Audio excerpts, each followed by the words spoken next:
हमारे मन में गंदे विचार क्यों आते हैं? हम नहीं चाहते पर फिर भी हमारे मन में गंदे विचार आते रहते हैं। लेकिन क्यों?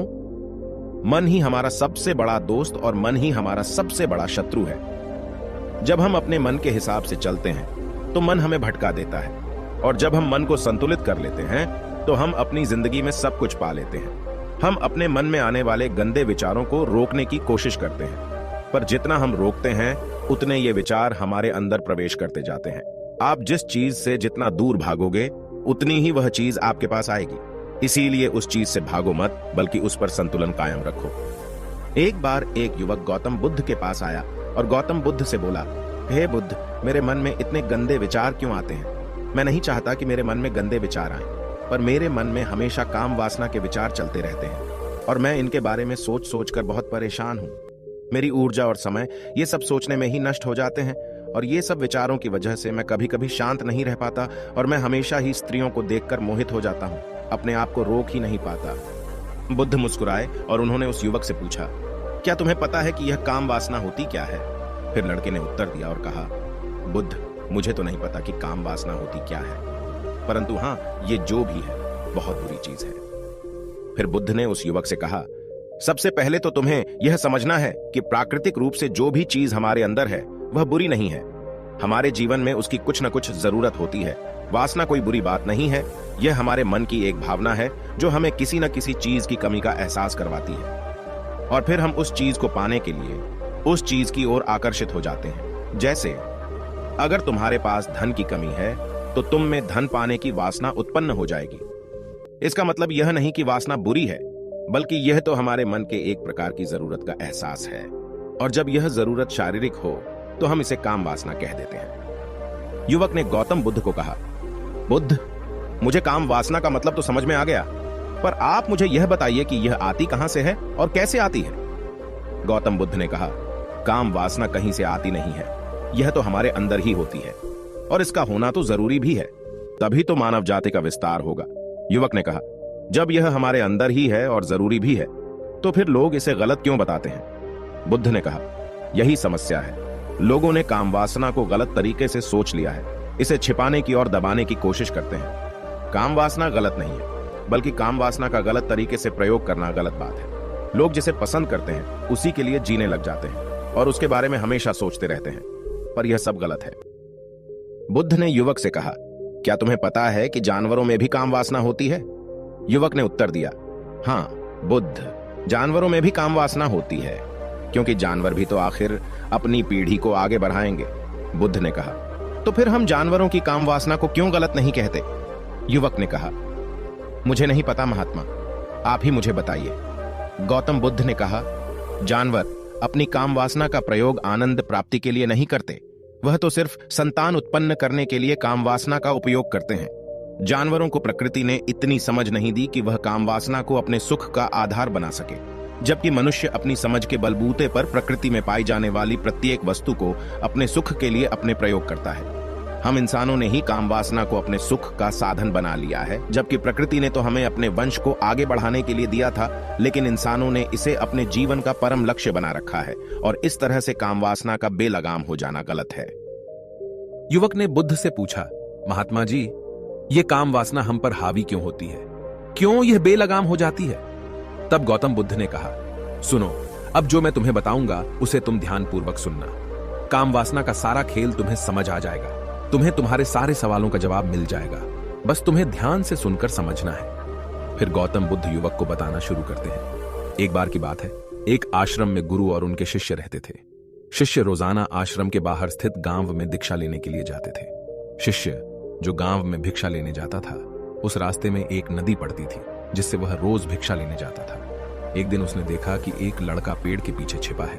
उसने लड़के के पास जाकर पूछा, भाई, तुम इस पेड़ के पीछे छिपकर क्या देख रहे हो?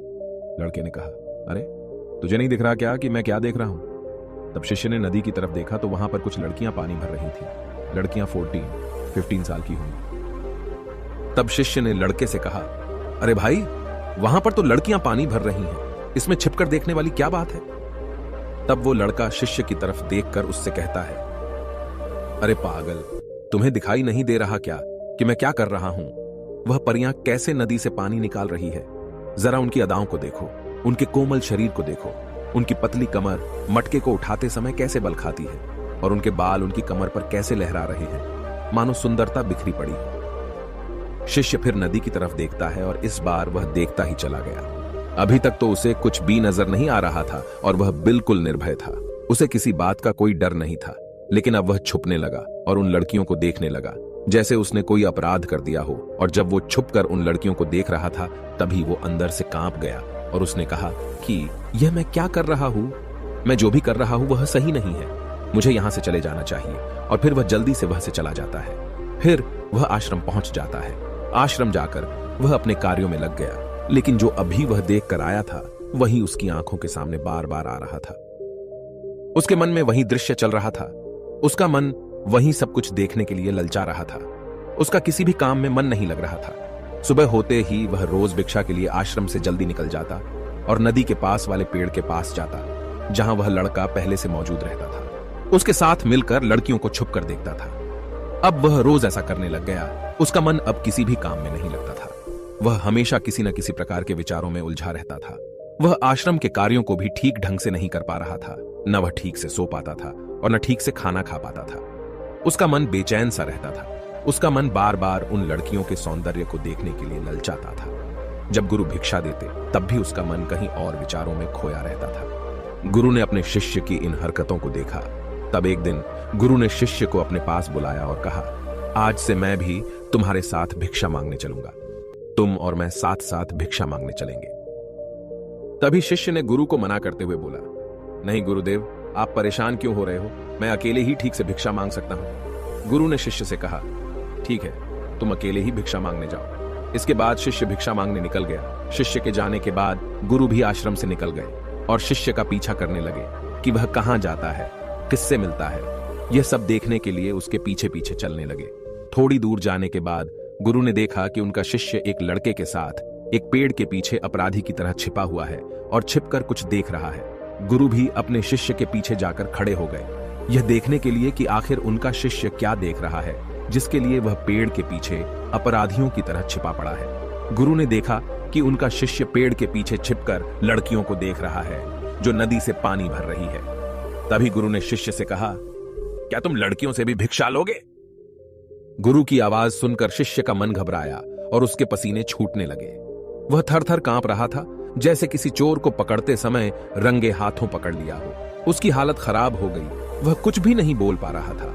वह लड़का जो शिष्य के साथ था वहां से भाग गया, जिससे शिष्य और भी घबरा गया था। उसके मुंह से कुछ टूटे फूटे शब्द ही निकल रहे थे।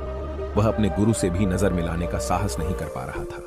गुरु ने शिष्य की ओर देखा और कहा, मेरा शिष्य तो निर्भय है, उसे तो किसी भी चीज का डर नहीं है, लेकिन ये क्या, तुम तो डर के मारे कांप रहे हो। शिष्य ने गुरु से कहा, मुझे माफ कर दो, इसमें मेरा कोई दोष नहीं है।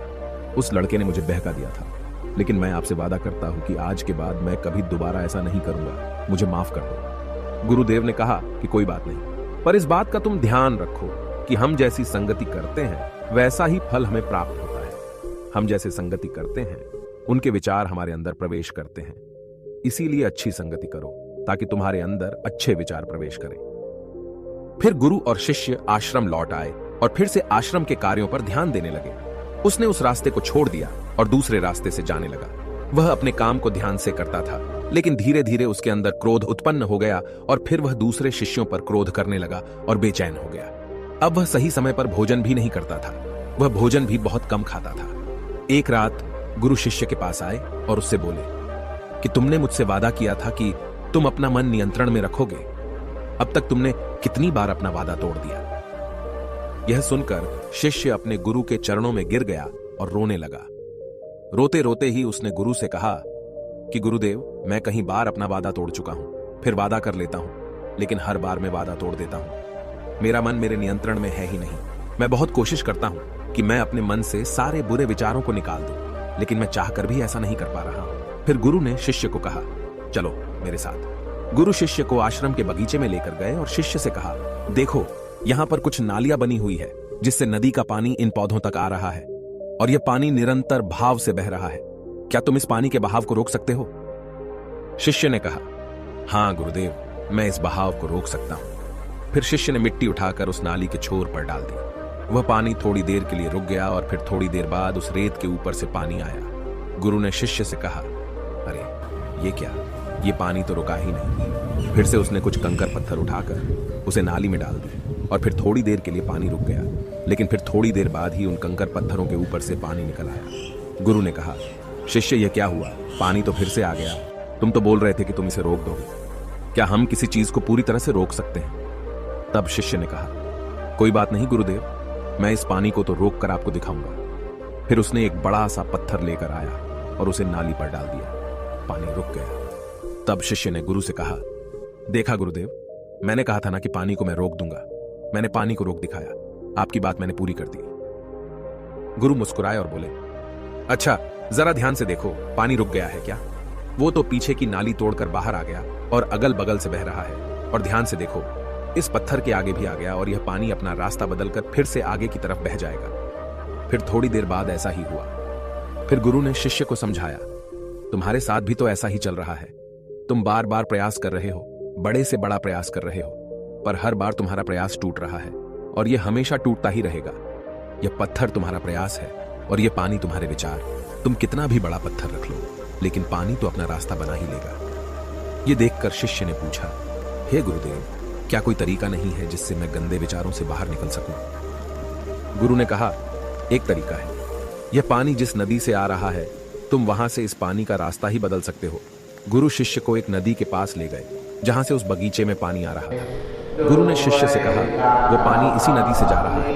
अगर हम यहीं से उसका रास्ता बंद कर दें जहां से पानी बगीचे में जा रहा है, तो क्या हम पानी को रोक नहीं सकते? शिष्य ने कहा, हाँ गुरुदेव, अवश्य ऐसा हो सकता है। मैं इस पानी को यहीं से बंद कर देता हूं, तब आगे की नाली में पानी जाएगा ही नहीं और फिर बगीचे में पानी ही नहीं जाएगा। फिर गुरु ने कहा, शिष्य अगर पानी बगीचे में नहीं जाएगा तो पेड़ पौधों को पानी कहां से मिलेगा? उन पेड़ पौधों को तो पानी की आवश्यकता है। फिर शिष्य ने विचार किया और कहा, मेरे मन में तो यह बात आई ही नहीं, इस पानी का बगीचे में जाना जरूरी भी है। गुरु ने कहा, और उन पेड़ पौधों में कुछ ऐसे हैं जिनको रोज पानी की आवश्यकता है, वो तो मुरझाकर मर ही जाएंगे। पानी तो हमें खोलना ही होगा। शिष्य ने गुरु की बात सुनकर पानी का रास्ता खोल दिया। तब गुरु ने पूछा, अगर हम इस नदी के पूरे पानी को बगीचे की तरफ मोड़ दें तो क्या होगा? शिष्य ने उत्तर दिया, गुरुदेव, वहां पर जितने भी पेड़ पौधे हैं वो सब गलकर नष्ट हो जाएंगे और वहां पर कुछ नहीं बचेगा। गुरु मुस्कुराए और बोले, तुम इस बात को समझो, हमें किसी भी चीज को रोकना नहीं है, बस हमेशा संतुलन बनाए रखना है। कम पानी से भी पौधे नष्ट होते हैं और ज्यादा पानी से भी पौधे नष्ट होते हैं। हमारा जीवन संतुलन से ही चलता है। गुरु ने शिष्य से कहा, अगर मैं तुम्हें कुछ कहूं कि तुम आम के बारे में मत सोचो, तो तुम्हारे मन में सबसे पहले किसका चित्र आएगा? शिष्य ने बोला, गुरुदेव, मेरे मन में तो पहला चित्र आम का ही आएगा। गुरु ने कहा, जब हम गंदे विचारों को जबरदस्ती रोकने का प्रयास करते हैं तो वे और भी मजबूती से हमारे अंदर प्रवेश करते हैं। इसीलिए हमें उन्हें कभी भी दबाने की कोशिश नहीं करनी चाहिए। फिर गुरु ने शिष्य को कहा, हमारे गंदे विचार बुरे लोगों की संगति करने की वजह से भी आते हैं। कभी कभी कामुकता हमारे अंदर होती नहीं है, लेकिन कुछ अश्लील लोगों के साथ रहने की वजह से ये हमारे अंदर हावी हो जाती है। फिर शिष्य ने कहा, गुरुदेव, आप सही कह रहे हैं, मैं अपने मार्ग से भटक गया था। फिर वह शिष्य उस रात बहुत ही चैन की नींद सोया। सुबह अपने कार्यों को पूरे मन से किया और फिर सुबह वह भिक्षा लेने के लिए उसी रास्ते से गया जहां वह लड़का आज भी पेड़ के पीछे छुपकर उन लड़कियों को देख रहा था। वह शिष्य उसे नदी पर गया जहां वह लड़कियां पानी भर रही थीं। उसने उन लड़कियों से पानी मांगा और उन लड़कियों में से एक लड़की ने उसे पानी पिलाया और उसे शिष्य के चरण छुए। शिष्य ने उसे आशीर्वाद दिया कि तुम्हारा कल्याण हो, जिससे कि मानसिकता सकारात्मक ऊर्जा से भर जाए। उसके चेहरे पर मुस्कान आ गई थी, जैसे कि उसे कुछ खोया हुआ वापस मिल गया हो। वह वापस अपने रास्ते से जाने लगा। तभी पीछे से वह लड़का आ गया जो पेड़ के पीछे छुपा हुआ था। वह शिष्य के पास आया और बोला, क्या बात है, आज तो तुमने नजदीक से दर्शन कर लिए, तुम तो मुझसे भी आगे निकले। तब शिष्य ने कहा, हम हमेशा दूसरों के दर्शन करने में ही व्यस्त रहते हैं, अपने दर्शन कर ही नहीं पाते। तुम कब तक इस पेड़ के पीछे छुपाते रहोगे? किसी को पसंद कर लो, उसे बोल दो। अगर वो भी तुम्हें पसंद करती है तो शादी कर लो और उससे पहले तुम कुछ बन जाओ। अपने आप को पहचान लो, ऐसे अपना समय बर्बाद मत करो। फिर वह लड़का रोज उस शिष्य से मिलने लगा और उसने लड़के को नदी पर न जाने के लिए प्रेरित किया। और फिर वह लड़का अपने जीवन में कुछ बनने के लिए संघर्ष करने लगा। तो तुमने देखा कि संगति का असर क्या होता है। अपनी संगति बदलो, अपने विचार बदलो। गुरु ने शिष्य से पूछा, क्या तुम्हें अपने सभी सवालों का उत्तर मिल गया? तब शिष्य ने कहा, हाँ महात्मा जी, आपका धन्यवाद। तब गुरु ने शिष्य से कहा कि जब तुम्हारे मन में गंदे विचार आए तब तुम अपने आप को दोषी मत मानो। यह शरीर है और यह सब इसने हजारों वर्षों से सिखा है। एक केवल तुम्हारे सोच लेने से या शपथ लेने से यह टूटने वाला है नहीं, लेकिन तुम्हारे पास वो शक्ति है, वो ऊर्जा है जिसका तुम्हें संतुलन उपयोग करना है। तुम एक जीवित ऊर्जा हो जो कुछ भी अनुभव करने के लिए स्वतंत्र है। इसीलिए तुम अपने आप को पहचानो। इस कहानी से हमें यह सीख मिलती है कि हमारे विचारों का महत्व कितना अधिक होता है। हमारे विचार ही हमारे भविष्य की दिशा को निर्धारित करते हैं। हमें सकारात्मक विचारों को अपने मन में पूरी शक्ति के साथ अपनाना चाहिए ताकि हम सही दिशा में आगे बढ़ सकें।